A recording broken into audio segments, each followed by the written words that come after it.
थोड़ा सा नीचे से सही है।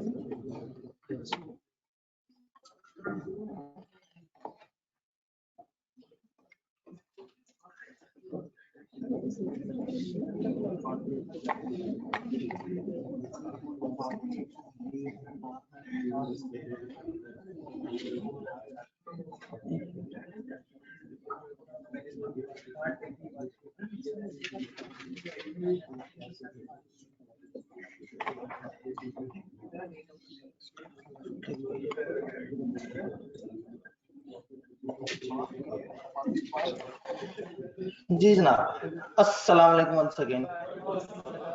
ऑनलाइन की यूजर्स को आवाज, स्क्रीन, कैमरा तीनों चीजें क्लियर है?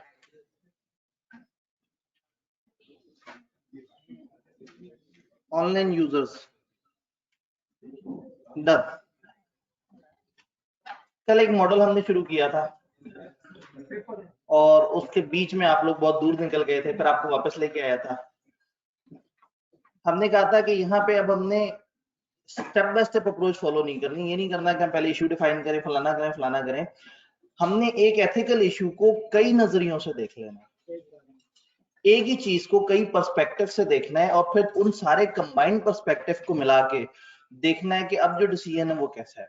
क्योंकि हमने कहा था एथिकल कंफ्लिक्ट में परफेक्ट सोल्यूशन तो नहीं होता, एक ऐसी चीज है जो थोड़ा सा विन है और थोड़ा सा लूज भी है। तो रादर देन कि हम थ्रू आउट खुद ही सोचते रहे, हम तमाम लोगों के पर्सपेक्टिव से सोचे। पर्सपेक्टिव थे 5। एक पर्सपेक्टिव था मार्केट का पर्सपेक्टिव, कमर्शियली वो कैसा है, वो डिसीजन प्रॉफिटेबल है या नहीं है, उसमें फायदा है या नहीं है। यानी आप किसी भी डिसीजन को रुपए पैसे में तोल के देखें। भाई को सोने से उठा दिया तो कमर्शियली अच्छा है, प्रॉफिटेबल है, समझ आता है, नोटू आ रहे हैं, फायदा हो रहा है, कुछ अच्छा लग रहा है। तो कमर्शियल वैल्यू, आपको याद होगा जब मैंने वो एथिकल कॉन्फ्लिक्ट बताया था तो आप सब लोगों ने कहा था भाई को उठा दे। सीए के स्टूडेंट है, बचपन से नोटू का ख्वाब, ठीक है। तो मार्केट पर्सपेक्टिव एक ये पर्सपेक्टिव है। फिर ये देखना जरूरी है कि जो हम कर रहे हैं वो समाजी एतबार से कैसा है, सोसाइटी की नजर में कैसा है, लोगों की नजर में कैसा है। देखिए कमर्शियल तो ये है कि मुझे समझ आ गया कि इसमें रुपए पैसे, इसमें फायदा है। समाजी एतबार से, सोशल वैल्यूज के हिसाब से जो हमारी कम्युनिटी की जो अपने बनाए हुए कुछ छोटे से रूल्स हैं, यानी कि अपने तौर पर कुछ स्टैंडर्ड सेट हुए हुए, हर सोसाइटी के ना अपने कुछ एथिकल स्टैंडर्ड सेट हुए हुए होते हैं। कुछ चीजों को सोसाइटी अच्छा समझती है, कुछ चीजों को सोसाइटी बुरा समझती है। तो सोसाइटी के एतबार से कैसा है, क्या सोसाइटी के एतबार से बेहतर है, क्या उसमें सोशल वैल्यू है, क्या उसमें फेयरनेस है। फिर अगला सवाल क्या था, मेरे हिसाब से कैसा है, यानी कि भूल जाऊं सोसाइटी क्या सोचती है, मैं डिसीजन मेकिंग के पॉइंट पे हूं, मुझे वो डिसीजन सही लग रहा है या नहीं लग रहा है। सोसाइटी के एतबार से एक भाई से दूसरे भाई का प्यार इतना होना चाहिए कि उसको अपने भाई की बात माननी चाहिए, ये सोसाइटी के एतबार है। और एक ये है कि मेरी अपनी क्या ख्वाहिश है, मैं क्या समझता हूँ, मुझे क्या करना चाहिए। तो पर्सनल वैल्यूज और सोसाइटी की वैल्यूज ये सेम भी हो सकती हैं, डिफरेंट भी हो सकती हैं। फिर कहीं ना कहीं कुछ लीगल वैल्यूज हैं, कानूनी एतबार से वो चीज क्या है। मैंने आपको बताया कि कानूनी एतबार जरूरी नहीं कि हमेशा वैलिड हो, जरूरी नहीं कि हमेशा हमें उसकी जरूरत भी पड़े। वो चीज कानून के एतबार से कैसी है, कानून ने मना तो नहीं किया, अगर मना किया तो फिर तो कहानी खत्म हो गई, फिर तो सिंपल सा सोल्यूशन हमारे पास आ गया, क्योंकि वो सबसे हावी पॉइंट है। कानूनी तौर पे थोड़ा सा मना हो और हल्की फुल्की पेनल्टी पड़ सकती हो, लेकिन उसके होने में फायदा ज्यादा नजर आ रहा हो, तो अब शायद कानून इतना हावी नहीं है। एक तो ना कानून एग्जैक्टली मना कर दे कि ये काम कर ही नहीं सकते, एक ये वो कहें कि ये काम नहीं करना चाहिए और जो करेगा उसको 25,000 रुपए जुर्माना होगा।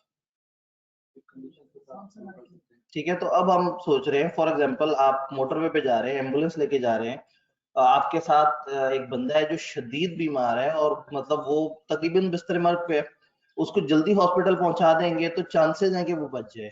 आपने 170 पे गाड़ी दौड़ा दी एम्बुलेंस, कानूनी तौर पे गलत है, समाजी तौर पे भी गलत है, और भी कुछ देखिए, लेकिन आपके अपने हिसाब से बिल्कुल ठीक है, और शायद कमर्शियल एतबार से भी ठीक है, बंदा बच जाएगा तो ज्यादा बेहतर है। Yes sir.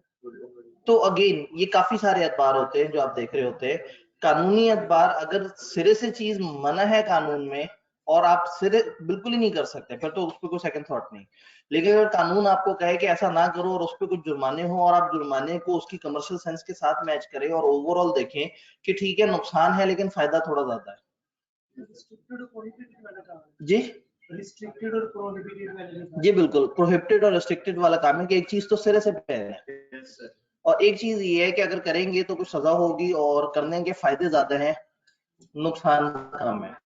तो अगेन आप कंप्लीट पर्सपेक्टिव देखते हैं, और इस कहानी का, इस पजल का आखिरी सिरा है, अगर आपका एक ऐसा डिसीजन है जो एनवायरनमेंट को अफेक्ट कर रहा है तो ये जरूर देखें कि वो डिसीजन लेने से लॉन्गर रन में एनवायरनमेंट कितनी महफूज रहेगी। ये वाला सवाल भी नॉर्मली सामने से अपीयर नहीं होता, कई दफा इसके लिए बड़ा दूर की assumption लेनी पड़ती है, और इतनी दूर की assumption लेने से बेहतर है बंदा इसको नॉट एप्लीकेबल करता है। तो एनवायरमेंटल पर्सपेक्टिव जो है ना वो भी जरूरी है कि एनवायरनमेंट के हिसाब से आपका ये डिसीजन आपके फिजिकल एनवायरनमेंट को लॉन्ग लास्टिंग सपोर्ट दे रहा है या नहीं दे रहा। तो ये पांचों चीजें यस या नो में जवाब आई, या अच्छा बुरा जवाब आया, आपने उन सबको एक बॉक्स में रखा और अब कलेक्टिवली देखना है कि क्या करना चाहिए।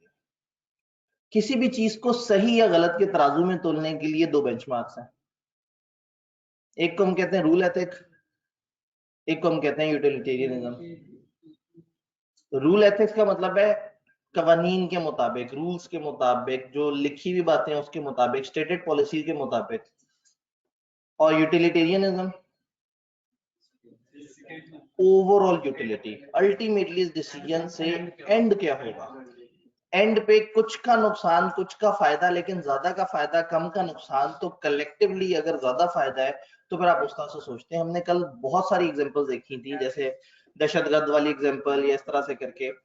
तो ये दो पर्सपेक्टिव है सोचने के कि रूल के हिसाब से सोचे या यूटिलिटी के हिसाब से सोचे, फायदे को ध्यान में रख के सोचे या लिखी हुई पॉलिसी को ध्यान में रख के सोचे। लिखी हुई पॉलिसी भी कहीं ना कहीं कुछ लोगों ने सोच के बनाई होगी, उसके भी अपने फायदे होंगे, तो वो अप्रोच भी सही है। और दूसरी अप्रोच ये है कि आप देखते हैं कि अल्टीमेटली यूटिलिटी क्या है, तो हो सकता है कि रूल के एतबार से एक चीज आपको फायदा ना दे रही हो, लेकिन आप यूटिलिटेरियनिज्म के कॉन्टेक्स्ट में देखें तो फायदा दे। तो ये दो अलग अलग कॉन्टेक्स्ट हैं, आप किसी भी कॉन्टेक्स्ट में उसको परख सकते हैं। तो ये 5 पर्सपेक्टिव, 2 तरह के जजमेंट्स, इन सबको मिला के अल्टीमेटली आपने जो जवाब देना है, फिर भी ये मॉडल आपको कुछ नहीं बताएगा, करनी अपनी मर्जी है। बस इस मॉडल ने आपको कुछ पिलर्स बता दिए कि यूं देख लो, यूं देख लो, यूं देख लो। यानी कि मैं अगर उस डिसीजन में सिर्फ अपने आप को देख रहा होता या सिर्फ भाई को देख रहा होता तो शायद इतना ज्यादा बेहतर डिसीजन ना होता, जितना मैं 4-5 पर्सपेक्टिव को 2-3 नजरियों से देखूंगा, अब जो डिसीजन लूंगा वो थोड़ा सा जरा ज्यादा पढ़ा लिखा होगा। तो ये ट्रकर का ये 5 स्टेप्स का मॉडल है, 5 क्वेश्चंस का मॉडल है कि हम इसमें बात करते हैं। तरतीब हम आगे पीछे कर सकते हैं, लेकिन सबसे अच्छी बात यह है कि आप इस तरह से सोचें तो फिर आपके लिए आसान है, क्योंकि सबसे पहले इंसान के ज़हन में कमर्शियल सेंस आती है। जैसे आप लोगों को, जैसे मैंने डिसीजन बताया, आपने हर चीज भुला के कमर्शियल सेंस को पकड़ लिया। तो हमने किसी भी एक डिसीजन को किसी एक सेंस में नहीं मेजर करना। तो इसमें और पिछले वाले में क्या फर्क है, ट्रिपल ए मॉडल में, इस मॉडल में क्या फर्क?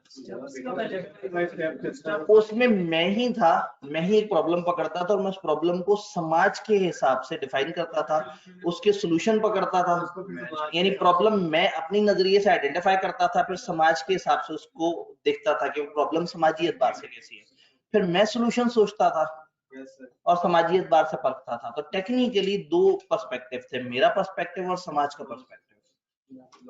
यहाँ पे 5 अलग अलग पर्सपेक्टिव, अपना और उनका पर्सपेक्टिव तो देख ही रहा हूँ, उसका कमर्शियल पर्सपेक्टिव भी देख रहा हूँ, लीगल पर्सपेक्टिव भी देख रहा हूँ, और लॉन्ग रन में एनवायरमेंटल पर्सपेक्टिव भी देख रहा हूँ। तो ये एक पूरी कहानी है जिसमें आपने किसी भी चीज को तोलना है।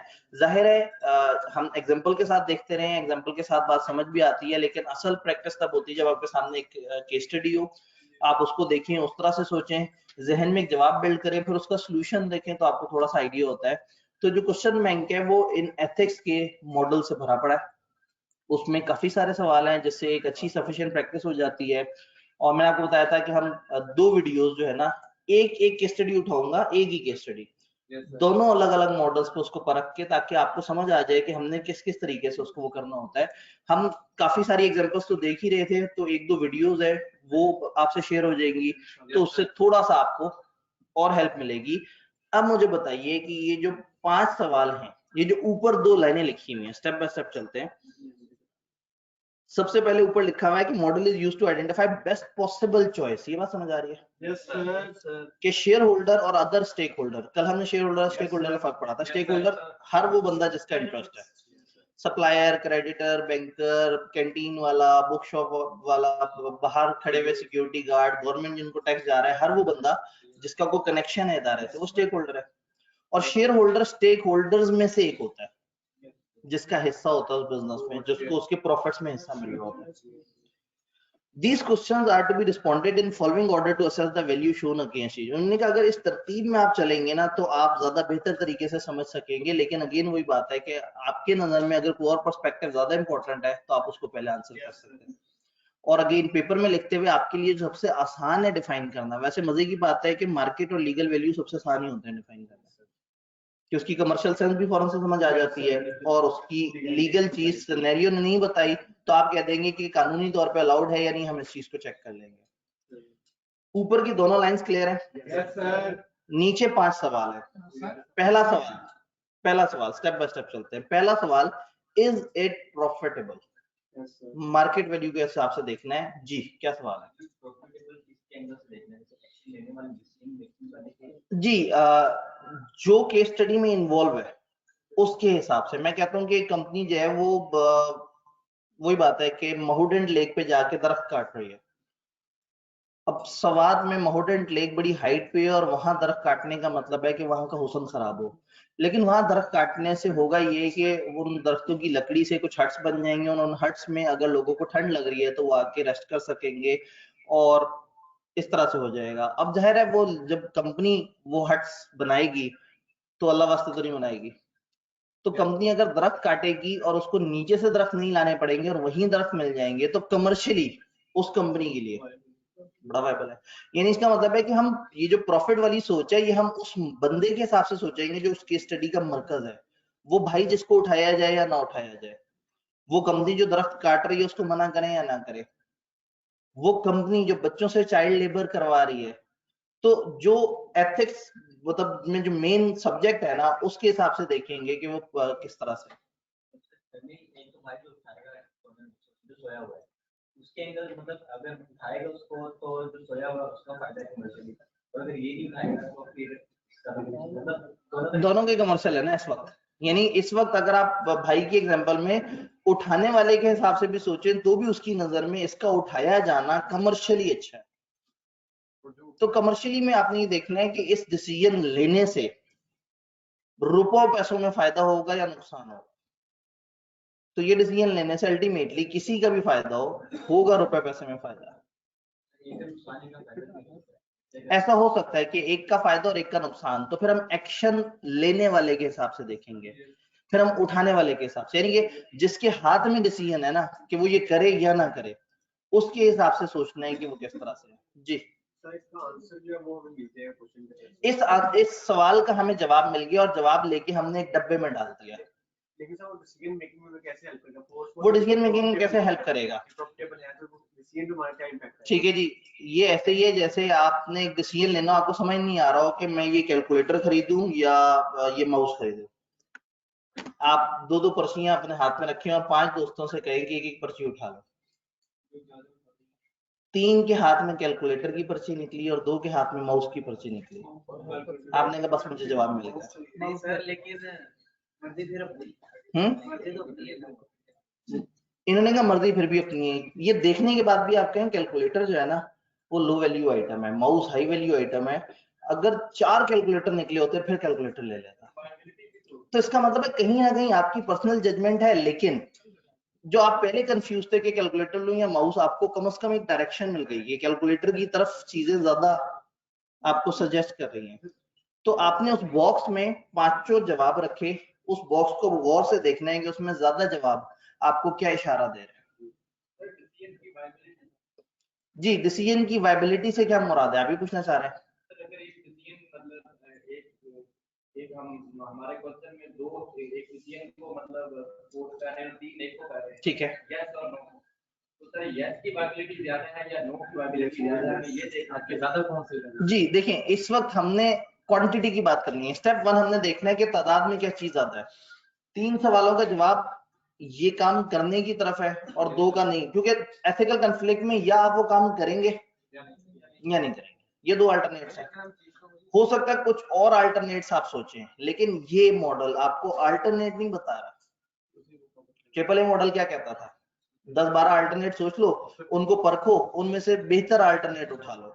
ये कहते हैं कि ये काम करो या ना करो। तो इन सवालों का जवाब या यस में है या नो में है, या यस के करीब है या नो के करीब है। तो कलेक्टिवली आपको इशारा, मतलब ये ऐसे है कि जैसे आप एक चीज पे कंफ्यूज है कि मैं ये चीज खरीदूं या ना खरीदूं, और आप 5 दोस्तों से मशवरा करते हैं और 3 दोस्त आपको मशवरा दे देते हैं कि खरीद लो, तो आपको अपने डिसीजन में हेल्प जरूर मिल जाएगी, करनी आपने भी अपनी मर्जी है। एक बच्चा पेपर रिजल्ट आने के बाद कहता है मैंने 4 पेपर उठाने हैं, अपने हिसाब से देखता है पीछे 2 दिए थे दोनों रह गए, फिर दोस्त के हिसाब से देखता है या माशरे के हिसाब से कि 4 पेपर उठाने वाले 100 बच्चे जो है वो पास हुए, या 100 बच्चों ने इकट्ठे 4 पेपर पास किए आउट ऑफ 25-30-35 हजार। तो समाजी एतबार से भी कोई बहुत अच्छी बात नहीं है, अपने रिजल्ट के हिसाब से भी कोई अच्छी बात नहीं है। चलो टीचर से जाके पूछ लेते हूँ, टीचर अगर मशवरा दे दे तो वो एक भारी मशवरा है, वो इन 2 पे हावी हो जाएगा, मैं वो उठा लूंगा। टीचर को आके प्रेशर करेगा, उसको मजबूर करेगा, सर मैं 4 पेपर उठा लूं, टीचर ने कहा नहीं सर देखिए मैंने 2 पेपर दिए थे, वो तो मुझे बहुत अच्छे आते हैं, मेरे फेल हो गए, तो अब मैं 4 उठा लूं। नहीं भाई, अगर अच्छे आते होते तो पास हो जाते। सर आपको लगता है ना मैं 4 उठा लूं? नहीं सर मुझे 4 उठा लेनी चाहिए ना। नहीं तो जाके कहेगा चलो शुक्र अब सर ने भी मुझे 4 पेपरों की एडवाइस दे दी। मतलब रिजल्ट वाले दिन ना मैं तकरीबन लोगों से ना लड़ रहा होता हूँ। इस दफा भी 4-4:30 बजे यहाँ पे बैठा, तो रात 11:15 बजे तक बच्चों को मशवरे, और हर बच्चा आके ना बस सिर्फ ठप्पा लगवाना चाह रहा था अपने गलत डिसीजन के ऊपर, कि बाहर जाके दोस्तों से कहे कि सर ने भी कह दिया 4 पेपर उठा दो, और अब रह गया कोई तो सर के जिम्मे। तो पॉइंट ये है कि कई दफा क्या होता है, कई दफा कोई एक फैक्टर ज्यादा वजनी होता है। अब ये भी जजमेंट है कि उन 5 में से कौन सा ज्यादा वजनी है। कहने का मतलब है ये मॉडल आपको थोड़ी सी हेल्प जरूर कर देगा कि आप 5 अलग अलग तरह से ओपिनियन ले लो, ज्यादा चीजें किस तरफ बेहतर जाती लग रही हैं वो देख लो, इससे हेल्प मिल जाएगी डिसीजन लेने में। आप अगर सिर्फ कमर्शियल पर्सपेक्टिव सोचते रहो तो हो सकता है गलत फैसले पे पहुंच जाओ, खाली सोशल पर्सपेक्टिव सोचते रहें तो हो सकता है गलत फैसले पे पहुंच जाए। जब हम 5 अलग अलग पर्सपेक्टिव से सोचेंगे तो हमारी सोच ज्यादा ब्रॉड होगी, हमने ज्यादा रेंज ऑफ लोगों के हिसाब से उसको सोच लिया है, अब हमारा डिसीजन पुख्ता होने के चांसेस बढ़ जाएंगे। लेकिन प्रॉब्लम ये है कि डिसीजन मैंने ही लेना है और ये सारे पर्सपेक्टिव मैंने ही सोचने हैं, तो बाहर हाल ये जजमेंटल चीज है। तो इस मॉडल ने थोड़ा हेल्प की है आपको डिसीजन मेकिंग के अंदर, लेकिन अगेन मतलब वही बात है कि अगर वो सारी बातें होने के बावजूद मैं अचानक से कहूं कि मेरे अंदर तो एक नई आग जाग गई है, रिजल्ट आने के बाद मुझे एहसास हुआ है कि मैं माजी से लेके आज तक जो गलतियां करता आ रहा हूं मैं दोबारा नहीं करूंगा, इस दफा जो है वो मैं पढ़ूंगा। जैसे स्टूडेंट कहता है सर लास्ट टाइम ना मेरी तबीयत खराब हो गई थी, तो मैं फिर बच्चे से कहते हैं यार मुझे लिख के दे दो, इस दफा तुम्हारी तबीयत नहीं खराब होगी। सर लास्ट टाइम मैं थोड़ा सा नॉन सीरियस हो गया था, तो मैं फिर नॉर्मली लोगों से कहता हूँ कि आप अचानक से टार्जन या सुपरमैन नहीं बन गए, आप वही हैं। ये 6 महीने भी उसी तरह के हैं, आप भी उतने ही सुस्त आदमी हैं, आपके हालात वाकयात भी वही हैं। अगर आप घर में हैं तो आपने उतनी ही दफा दही लेने जाना है, अगर आप हॉस्टल में हैं तो उतनी ही दफा आपके दोस्तों की वजह से आप पढ़ नहीं पा रहे होंगे, तो आपके सारे फैक्टर्स वही होते हैं। तो बजाय इसके कि आप ये सोचेंगे मेरे दिल में जो 2 दिन के लिए आग जागी है उसके लिए कॉलेज को जाकर मैं 4 सब्जेक्ट की फीस दे दूं और उसके बाद कभी 2 क्लासों में ना जाऊं, ये खाली कुर्सियां ना लिटरली मुझे बहुत तकलीफ देती हैं। इन कुर्सियों से ज्यादा एडमिशन हुए होते हैं इन क्लासों में, और दिल दुखता है कि ये सारे पैसे दे के बच्चे आ नहीं रहे, और लाइव कौन सा आ जाते हैं वो रिकॉर्डेड। भाईनी का रिकॉर्डेड देख लेते होंगे भाईजान। हमने यहां तक स्टैट्स निकाले हैं कि जो क्लास की टोटल पॉपुलेशन है ना, उसमें से फिजिकल आए हुए प्लस लाइव आए हुए प्लस एक महीने तक उस लेक्चर की रिकॉर्डिंग देखने वाले जो व्यूज हैं उन सबको टोटल किया, और वो क्लास की एनरोलमेंट से कम होते हैं अनफॉर्चुनेटली। हाँ मतलब क्लास शुरू हुए महीना हुआ है और महीने के लेक्चर्स पेंडिंग है जी। सेशन के आखिरी दिन नहीं पता लगता क्योंकि बच्चों के व्यूज बढ़ गए होते हैं। एक बच्चा एक लेक्चर 3-3 दफा भी देख रहा होता है, लेकिन कुछ यूजर्स ऐसे खाली नजर आ रहे होते हैं ना वहाँ, बिल्कुल मतलब वो स्टैट्स उनके फारिग होते हैं क्योंकि वो जज्बाती होके उस भड़कती हुई आग में एडमिशन करा गए होते हैं और 2 दिन बाद वो आग बुझ जाती है। तो अचानक से एक फैक्टर पे फैसला करेंगे तो नुकसान होगा, मल्टीपल फैक्टर्स।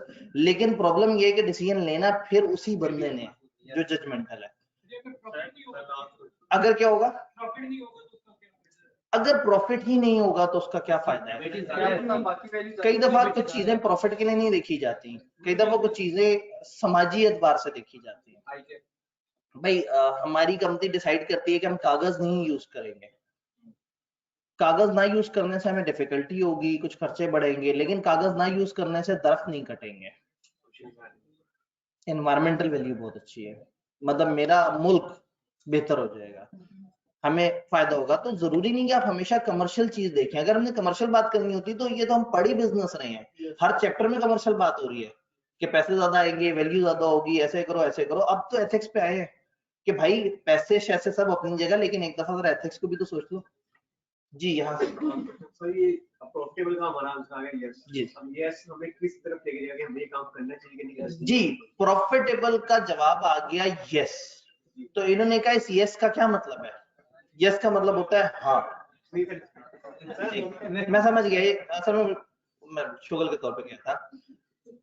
एक चीज का पता लग गया कि ये प्रॉफिटेबल है, तो ये हमें किस तरफ लेके जा रहा है, यानी कि हमने सोचा कि मैं ये एक्शन करूं, इस चीज पे सोचा और उस एक्शन करने को मैंने देखा कि प्रॉफिटेबल। फॉर एग्जांपल भाई को उठाना है या नहीं उठाना, एक एक्शन है भाई को उठाना है, एक है भाई को नहीं उठाना। इनमें से कोई एक एक्शन पे मुझे डिसीजन मेकिंग करनी है, भाई को नहीं उठाना। इसको मैंने इज इट प्रॉफिटेबल में देखा? नहीं, नुकसानदेह। तो इसका मतलब है कि भाई को नहीं उठाने वाला डिसीजन इस एस्पेक्ट में खराब हो गया।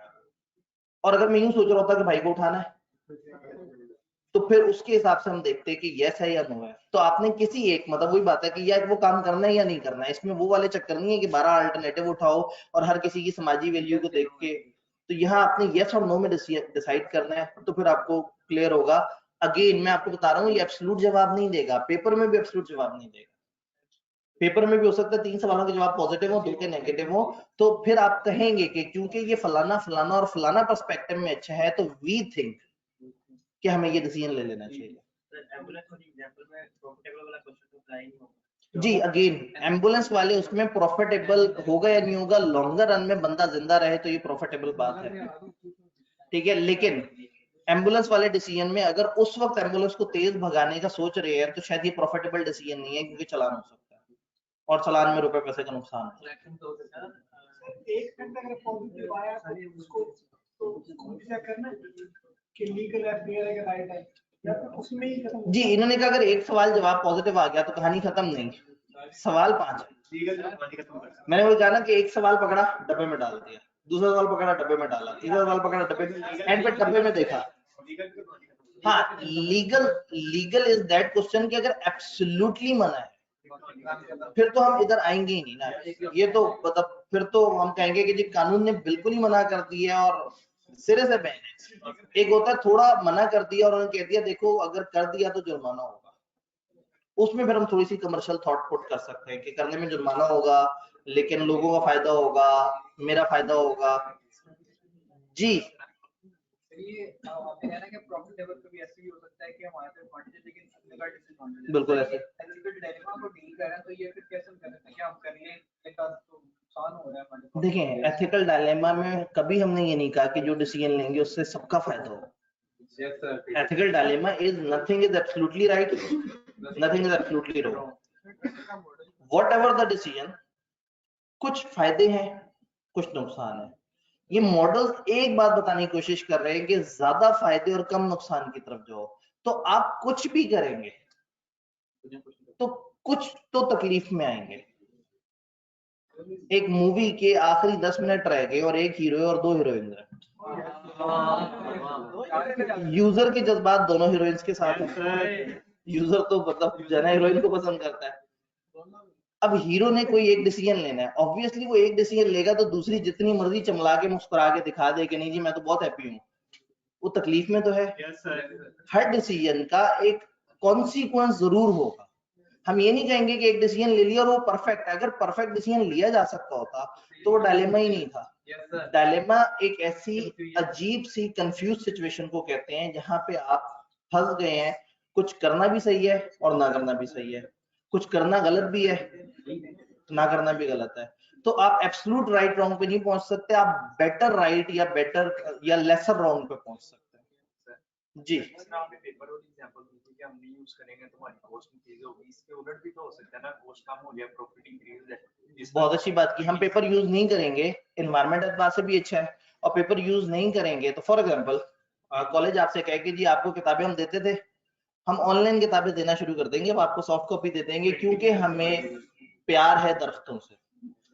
तो ये दरख्तों का ऐसा प्यार है जो मुझे कमर्शियली भी बड़ा अच्छा लग रहा है कि आपको पीडीएफ की कॉपी ग्रुप में दे देना वर्सेस आपको 500, 600, 700, 800 की एक एक किताब उठा के कुरियर करना और एक बच्चे पे किताबों पे 4-5 हजार रुपए लगा देना अगर उसके 3 सब्जेक्ट है। उससे ज्यादा बहुत ही अच्छा आसान काम है कि उनको पीडीएफ दे दे, वो भी खुश, एनवायरनमेंट भी खुश, दरख्त भी नहीं कटेंगे, हम इदारा भी खुश। लेकिन क्या ये फेयर है? फ्रंट ऑफिस पे आके आप कहते हैं डिस्काउंट दो, वो कहते हैं यार खुदा का खौफ करो, आपको किताबें देते हैं साथ में, आपको ये भी चीज मिलती है वो भी चीज मिलती है। तो अब अगेन आपको जब ये कह के एडमिशन देके आपसे फीस चार्ज की गई है और अब आपको कहते हैं कि जी हम तो एनवायरनमेंट को बचाने के अज़म में आप लोगों को जो है वो सॉफ्ट में किताब देंगे, तो ये फेयर नहीं है। एनवायरनमेंट के लिए तो अच्छा है, कमर्शियली भी अच्छा है। सर जैसे आप लोग मॉडर्न लेके कैसे दरख्ती कॉटेजेस बना रहे हैं, लेकिन उसका सारे क्वेश्चन 4 क्वेश्चन उसके बिल्कुल ठीक है नहीं पहले वाले, लेकिन लास्ट में जितना इनका एनवायरनमेंट है, अब जैसे अगर दरख्त कटेंगे उससे लैंडस्लाइडिंग का लॉन्ग टर्म में ज्यादा नुकसान होगा। जी बिल्कुल, अब इन्होंने कहा कि जैसे वो माउंटेन लेक पे दरख्त काटने वाली बात है, अगर हम 4 एस्पेक्ट से देखें तो सही है और 5वां एस्पेक्ट में गलत है। मार्केट वैल्यू जाहिर है उसमें फायदा है, लीगल वैल्यू पता नहीं वहां कोई कानून है या नहीं है, और अगर है तो शायद जुर्माना दे के काम चल सकता हो। फेयर है या नहीं लोगों के हिसाब से? अब ये एक बड़ा मुश्किल सा सवाल है। कम लोगों ने उस हट्स में जाना है और ज्यादा लोगों ने ये देखना है कि जंगल का हुस्न बर्बाद हो गया। मतलब मैं बीइंग अ यूजर में बड़ा डिससैटिस्फाई हुआ जून में जब सवाद गया हूँ, तो मतलब मुझे माउंटेन लेक वैसी नजर ही नहीं आई।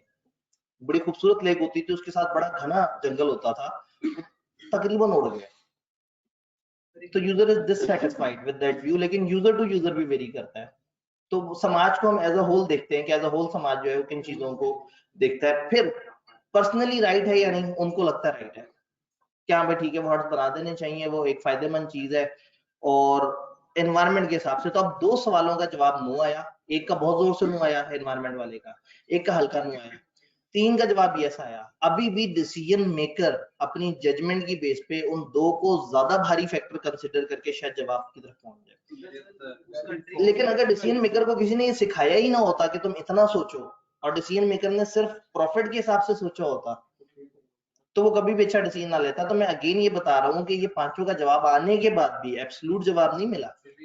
करनी अभी भी जजमेंट है, लेकिन अब आपकी जजमेंट को सपोर्ट करते हुए कुछ फैक्टर्स है, कुछ बातें हैं जो आपको हेल्प कर रही है। चेक करें किन बच्चों को हम क्या पढ़ा रहे हैं। मतलब ये मॉडल जेन्युइनली सीए फाइनल में सूट करता है जब आपको इदारों की समझ आई हो, जब आप कमर्शियल और उसमें, अभी तो आपको सिर्फ सोशल चीज समझ आती है, फिर इदारों के क्या मसले होते हैं, उस वक्त के क्या चैलेंजेस होते हैं, वो आपने भी देखे नहीं है, तो इसलिए कॉलेज की एग्जांपल देनी पड़ती है। वो भाई कुछ कहना चाहते हैं? सोशल वैल्यूज, ठीक है। हाँ, अब अगेन सोशल वैल्यू पर कई तरह से हो सकती है ना कि उस इलाके की सोसाइटी की एक्सेप्टेबल चीजें क्या है। हर इलाके, जैसे वही बात है ना कि वो अपने बच्चों को नहीं पढ़ाना चाह रहे थे अफ्रीकन। हम पूरी दुनिया में समझते हैं कि बच्चों का पढ़ना समाजी एतबार से अच्छी बात है, बट उनके हिसाब से उनके बच्चे खराब हो जाएंगे, पढ़ेंगे तो अच्छा नहीं कमाएंगे। अच्छी भली मजदूरी करके कमा रहे थे, पढ़ने लिखने के चक्कर में पड़ गए तो 15 साल तक पढ़ते रहेंगे और उसके बाद फिर नौकरी ढूंढेंगे, फिर सस्ती नौकरियां मिलनी है, तो उससे बेहतर है 15 साल मजदूरी करके कम से कम अपना घर बना लेंगे। लेकिन एक अपॉर्चुनिटी ये भी तो आती है ना कि बाहर जाके कमा सकते हैं। अब अगेन वही बात है ना कि ये एक ऐसी चीज है जिसमें कई पर्सपेक्टिव निकलते हैं। अब पेपर में क्या होगा, पेपर में फायदा ये है कि हमें वो एक एनवायरनमेंट में फिजिकली नहीं खड़ा कर रहे जहां हमारे पास 15,000 वेरिएबल्स हो सोचने के। वो जितना हमें लिखे हुए फैक्टर्स बताएंगे, जो भी बताना होगा ना, उन्हें वो लिख के बताएंगे। तो जो लिखा हुआ उन्होंने, हम पहले उसको डिस्कस कर लेंगे कि ये वाली चीज है, ये वाली चीज है, ये वाली चीज है, ये अच्छी है, ये बुरी है, ये अच्छी है, बुरी, वो आपको पूरे हिंट देंगे। और जो मिसिंग है, अगर तो वो सिरे से नहीं मिल रहा तो हम कह देंगे नॉट एप्लीकेबल। और अगर हम लिखने के मूड में वो और थोड़ा दूर जाके डिफाइन कर सके, ये अच्छी बात नहीं है। लेकिन अगर कुछ ना समझ आ रहा हो, तो जैसे कल परसों में हम बहुत दूर चले गए थे डिफाइन करते करते, तो हम थोड़ा दूर जाके उसको डिफाइन कर सकते हैं। जी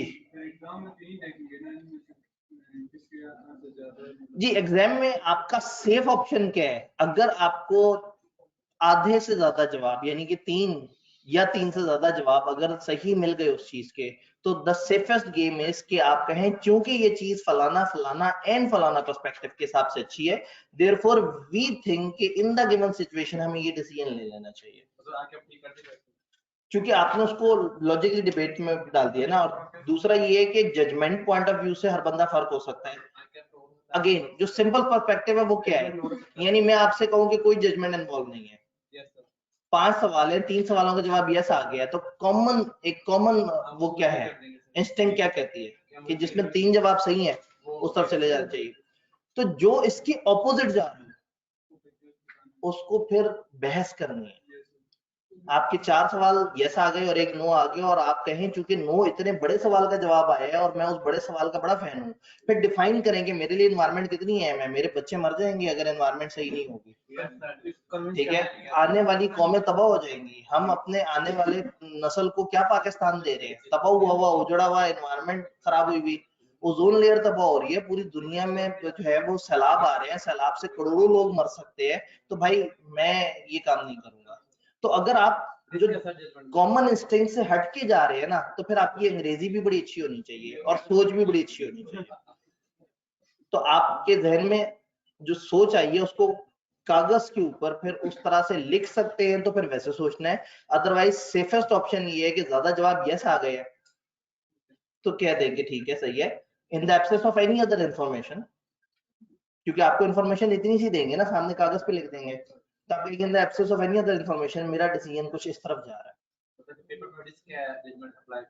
जी, पेपर में जाहिर है जजमेंट वो अप्लाई करता है जो उस सिचुएशन में खुद खड़ा हुआ होता है, उसके सामने हजारों चीजें होती हैं, जो पेपर में बैठा हुआ उसके सामने सिर्फ एक कागज है और जज्बात है और थोड़ी सी अंग्रेजी है, ठीक है। तो जज्बात को तब बहने देना है जब आपकी इंग्लिश भी आपके उन जज्बात को इंग्लिश जबान में ट्रांसलेट करने का हौसला रखती हो। अगर आप उतनी अच्छी इंग्लिश में अपने जज्बात की तर्जमानी नहीं कर सकते तो गो विद सेफ ऑप्शन कि ये 3 अच्छे जवाब मिले तो मुझे लग रहा है कि ये कर लेना चाहिए। सर पब्लिशर का बिजनेस बंद हो जाएगा यूं तो पब्लिशर ने एक हिसाब से थोड़ी सोचना है, कई हिसाब से सोचना है। किताबें बंद हो जाए, आपको सॉफ्ट में मिल जाए, फिर क्या होगा, आप पढ़ना बंद कर देंगे, आप पढ़ना बंद कर देंगे तो फिर क्या होगा, आपकी तैयारी अच्छी नहीं होगी, फिर आप आखिरी महीने में परेशान होके जाएंगे फोटोकॉपियर के पास, उससे जाके प्रिंट निकलवाएंगे, वो पैसे भी ज्यादा लेगा और फिर कागज सड़ेंगे, फिर दरख्त जलेंगे। तो जब दरख्तों ने जलना ही है तो हम देते हैं आपको किताबें। खैर एक मिनट, इधर सर फर्स्ट ऑर्डर थिंकिंग क्या और सेकंड ऑर्डर थिंकिंग क्या है? फर्स्ट ऑर्डर थिंकिंग ये है कि प्रॉब्लम आया, आपने फौरन से एक जवाब आपके जहन में आ गया, ये फर्स्ट ऑर्डर थिंकिंग, कि ज्यादा सोचना ही नहीं है, ये मामला अच्छा यार मैं ऐसे कर दूंगा, ये दिल की आवाज है, पहली आवाज। इस मॉडल ने क्या नहीं, पहली आवाज नहीं सुननी, ये रॉन्ग नंबर है। सारे फैक्टर्स देखने, और सारे फैक्टर्स को देखने के बाद अब जो दूसरी आवाज निकली है ना, जो थोड़ी पढ़ी लिखी आवाज है, उसकी तरफ जाना है। हो सकता है वो पहली आवाज ही हो, लेकिन इस दफा आपने एक नहीं, दो नहीं, 5 तरह से उसे सोच लिया है। तो बड़ा मजे का, बड़ा प्यारा सा जजमेंटल सा मॉडल है। पढ़ने में बहुत मजे का है, लिखने में हंसी है। जी मॉडल है। जी, एक मिनट, यहाँ से एक सवाल चल रहा था। जी बिल्कुल। उनकी बेसिस पर इस मॉडल को देखना। जी बिल्कुल सर, अब उसने हमने जो क्वेश्चन किया होगा सर, उसको किस बेसिस पर हमने डिफाइन किया? जी, इन्होंने कहा कि हमने 2 अप्रोचेस पढ़ी, यूटिलिटेरियनिज्म और रूल एथिक। अब हमारे इन सवालों के जवाब हम किसके हिसाब से दें? उन्होंने कहा ये 2 अलग सोचने की अप्रोचेस है। आपको ज्यादा लिबर्टी मिल गई। मुझे नहीं पता कि आप कानून के हिसाब से ज्यादा सोचते हैं या फायदे के हिसाब से ज्यादा। ठीक है, जैसे भाई को आपने फौरन से उठा दिया, हालांकि शायद एथिक्स के हिसाब से उसको उठाना नहीं बनता था। मतलब बड़े भाई की बात, बड़े भाई ने हुक्म दिया था मुझे उठाना मत। रूल एथिक्स आपको उठाने से रोक देता, लेकिन आपने यूटिलिटेरियनिज्म सोचा। तो आपने सीए के स्टूडेंट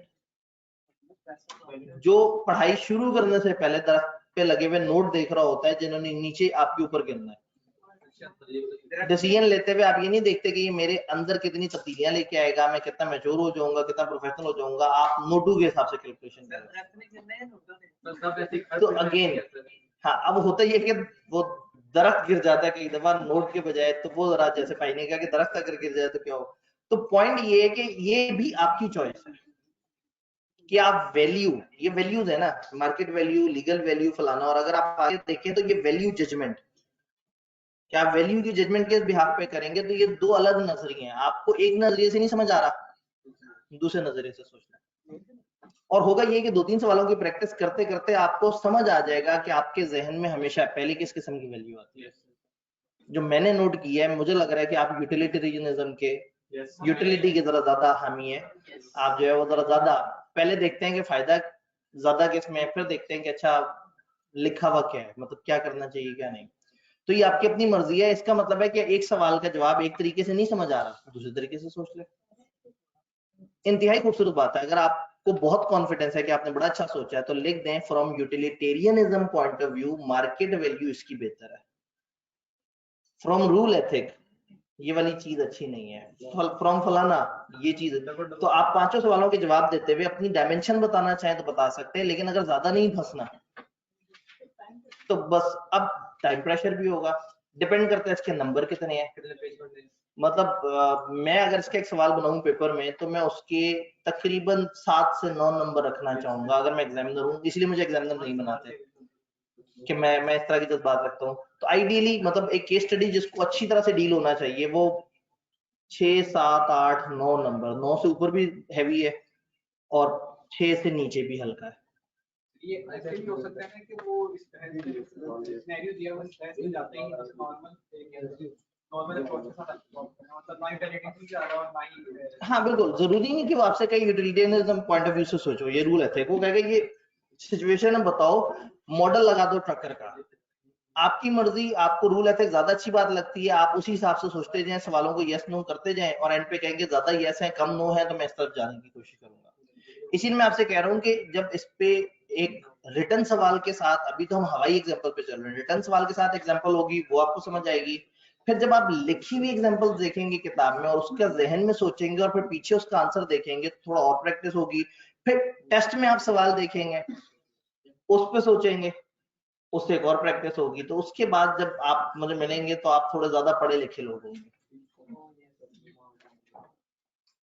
ऑनलाइन में कुछ 1-2 पॉइंट्स मेरे मिस हो गए थे। Sir we think about ethics but we do commercial things. भाई ने एक जुमले में ना कैद कर दिया सारी बात। सोचते एथिकली हैं, करते कमर्शियल। मैं इसको रिफ्रेश करता हूँ, हम करते कमर्शियल हैं, डिफाइन एथिकली करते हैं। कमर्शियल काम करके उसके बीच में कोई खूबसूरत सी एथिक्स रीजन लाके वो कर देते हैं दुनिया के लिए। अपने खाते तो हमें पता होता है कि हमने जो किया है वो कमर्शियली बड़ा अच्छा है। सर अगर 4 ऑप्शन करने के हों लेकिन वो काम इलीगल है तो हम डिसीजन, ठीक है ये वाली बात हमारी हो गई। ये सवाल पहले आया था। Sir is it right, person to person vary करेगा। यस, इसीलिए इस सवाल का कोई एब्सोल्यूट जवाब नहीं है। हो सकता है एक बच्चा पेपर में उसे राइट कह दे अच्छी अपनी रीजन देके, एक उसे रॉन्ग कह दे अपनी रीजन। इसका मतलब ये है कि आपकी जजमेंट ने आपको जो आवाज लगाई उसकी बिहाफ पे सिर्फ यस या नो लिख देना काफी नहीं है। आप लिखेंगे कि मैं इसको क्यों सही मानता हूँ, मैं इसको क्यों गलत मानता हूँ। इन्होंने कहा अगर एंड पे जजमेंट में ही आना है तो इसका फायदा जजमेंट तक पहुंचने के कुछ फैक्टर देती है। एक बच्चा मुझे आके कहता है सर मैं 3 पेपर उठाऊं या 4, मैं कहता हूँ यार देखो 4-5 सवाल है उनको सोच लो। तुमने पिछली दफा कितने दिए थे, क्या सारे पास हुए थे, तुम बचपन से पढ़ाकू आदमी हो या नहीं, तुम्हारे ऊपर घर की जिम्मेदारियां तो नहीं, तुम ऐसे हॉस्टल में तो नहीं रहते जहां पे तुम पढ़ाई नहीं कर पाते, और तुम्हारा अपना दिल क्या कहता है।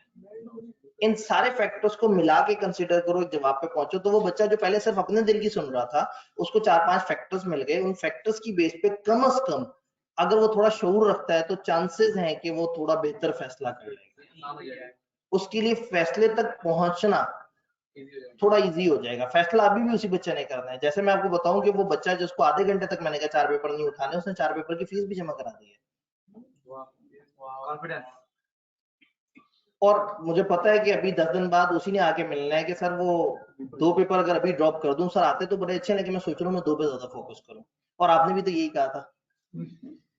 तो मैं उस टाइम भी कई बच्चों से कहा कि वो बच्चे कहते नहीं सर आपको नहीं पता, मेरे अंदर जो एनर्जी जागी है ना वो आपको नजर नहीं आ रही। तो मैं उसे कहता हूँ तुम्हारे अंदर जिंदगी में पहली दफा एनर्जी जागी है। मैं हर रिजल्ट पे ऐसी एनर्जियां देखता हूँ और उसके हर 2 महीने बाद उसी बच्चे को ठोस हालत में भी देखता हूँ। तो मतलब मेरे तजर्बे को थोड़ा सा अगर समझ लो, और मैंने इतने अरसे से लोगों को देखा है तो मेरी बात सुन लो तो बेहतर है। तो गैब का इल्म नहीं है, लेकिन तुमसे पहले सैकड़ों और बच्चों को ऐसे ही देखा है जज्बाती होते और उसके बाद उनको ठंडे होते भी देखा है। खैर वैसे सर्दियों का सीजन पढ़ने के लिए बहुत अच्छा होता है। Yes sir. मार्च की अटेम्प्ट बड़ी मजेदार अटेम्प्ट होती है, क्योंकि आप सर्दियों में ना, इसलिए आप गर्मियों को पसंद कर रहे हैं।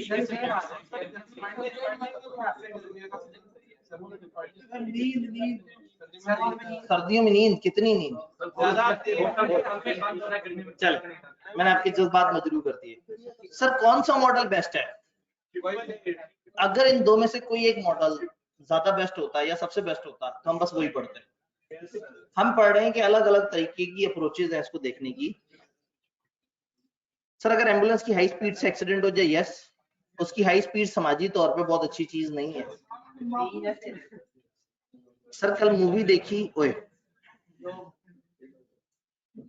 वाह जी, मैं समझ रहा था शायद मूवी के अंदर से कोई होना है। वो मूवी देखी, वो फलाना हीरोइन के साथ हीरो था, वो एंड पे मर गया, पता नहीं क्या हो गया। उसने कहा मैं बहुत सैड हूँ, मतलब एक अलग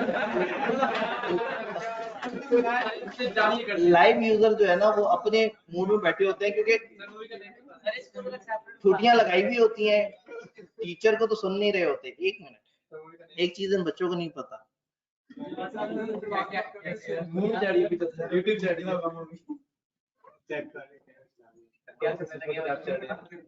सर नाम लेके बोलना नहीं वो मुनासिब नहीं है जी। असल में उसमें ये पता लग जाता है कि कितने लोग इस टाइम पे स्क्रीन की तरफ देख रहे हैं। 19 में से 11 इस वक्त स्क्रीन को देख रहे हैं, बाकी ने छुट्टियां लगाई हुई कानों में, और फेसबुक भी चल रही है, साथ कुछ और काम भी चल रहे हैं, फोन पे मैसेज भी कर रहे होंगे, शायद उसी कंप्यूटर पे गेम भी खेल रहे होंगे। तो जब एक्टिव विंडो के सामने नहीं हुई होती ना, सॉफ्टवेयर में उस बच्चे पे ट्रायंगल और उस तरह से बना हुआ आ जाता है, तो वो बच्चा जो है ना फिर पकड़ा जाता है। ट्रायंगल्स खत्म होना शुरू हो गए।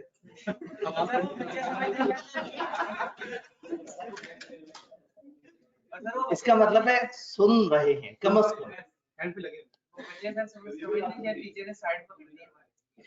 ले जी, यूटिलिटेरियनिज्म और रूल एथिक्स, इन दो अप्रोचेस में कोई शदीद कंफ्यूजन, क्योंकि ये मुश्किल मॉडल्स हैं इनको समझना, और मैं खुद भी मानता था कि इस पे एक अच्छी डिस्कशन होनी चाहिए।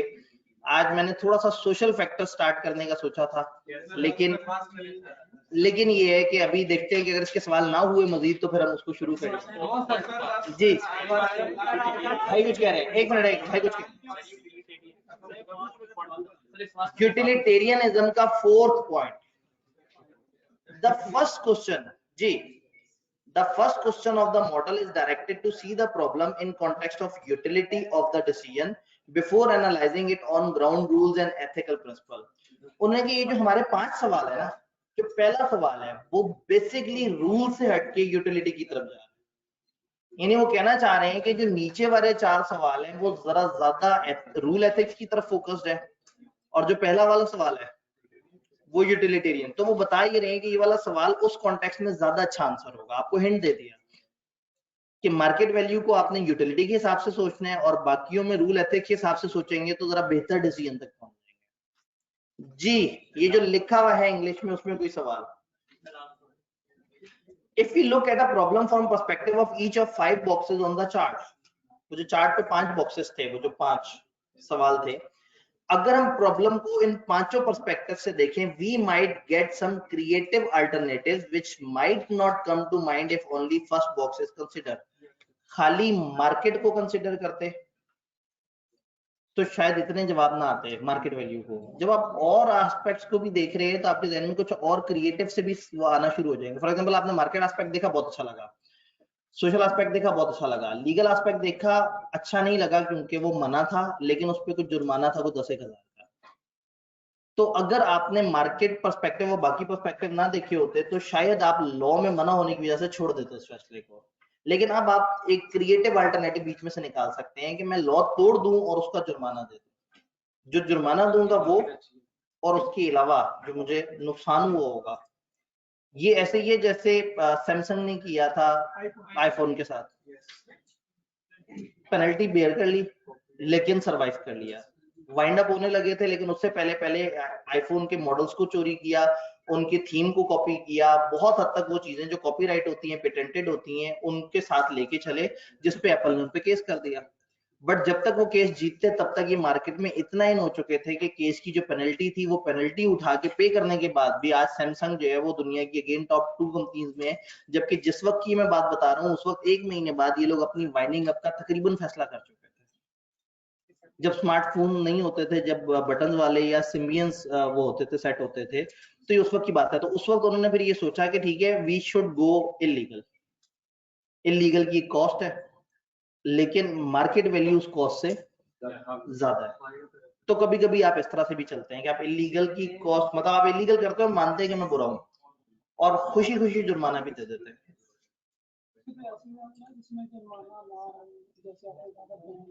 जी, कोई ऐसी चीज जिसमें जुर्माना ना हो, कोई ऐसा इलीगल चीज। देखिए, इलीगल चीज पे कोई तो पनिशमेंट होती है ना।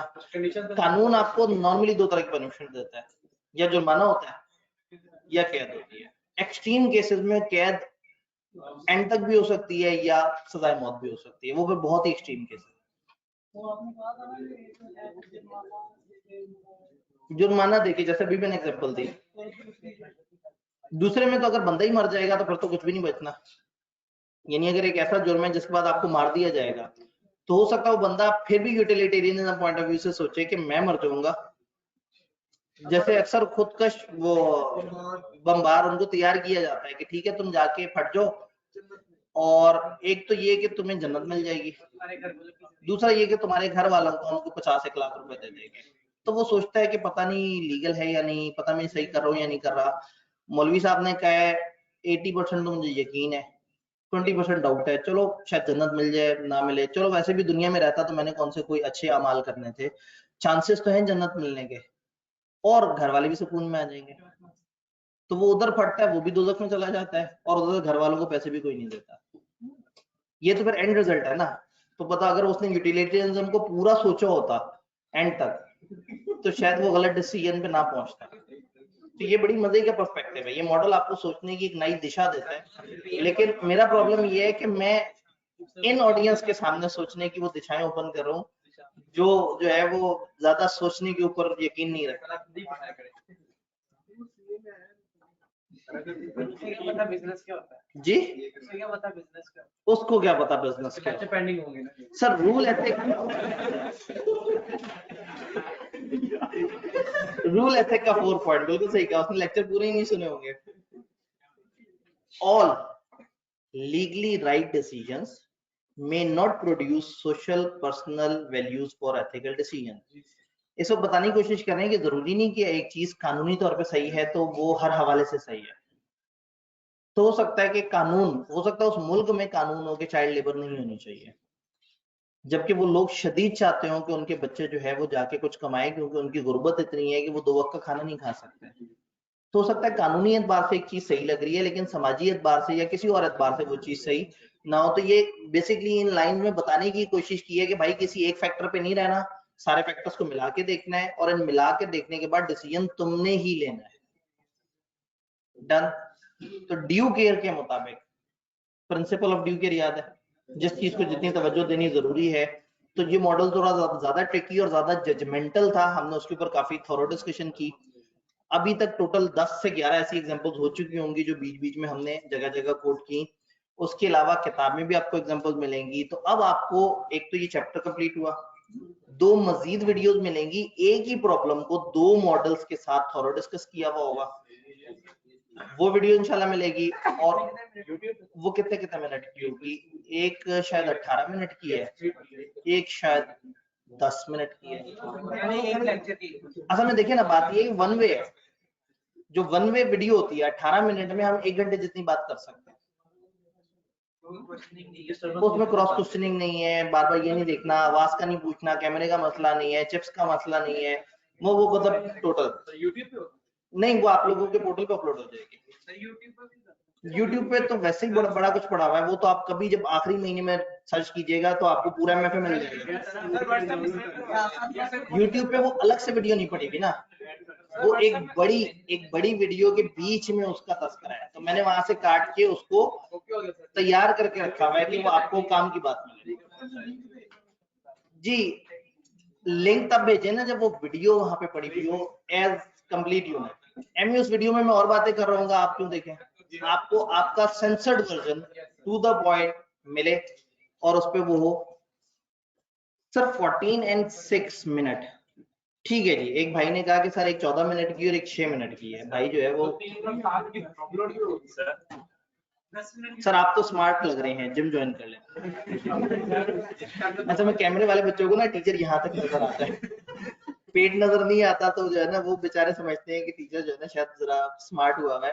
ठीक है, वो अच्छी टी शर्टें पहनने से लोग स्मार्ट नहीं हो जाते भाईजान, मेहनत करनी पड़ेगी, तो वो मेहनत जो है वो नहीं कर पाते। ठीक है जी, अपना बहुत बहुत ख्याल रखिएगा। भाई का सवाल मैं बाद में लेता हूँ, पहले खुदाफिज तो कर लूँ, जो बच्चे जाने के लिए तैयार है। किसी दिन तो टाइम पे छुट्टी हो। ठीक है जी, अपना बहुत बहुत ख्याल रखिएगा, दवाइयाँ वक्त पे लेते रहिएगा। इंशाल्लाह मिलते हैं मंडे को टेस्ट, कल वीडियोस, और ट्यूसडे को मुलाकात। Complete chapter 9। सर अगर रोड एथिक्स किसी सिनेरियो में ना अप्लाई हो रहा हो तो फिर हमने उसके पर्सपेक्टिव से सोचना है, यूटिलिटी अगेन कुछ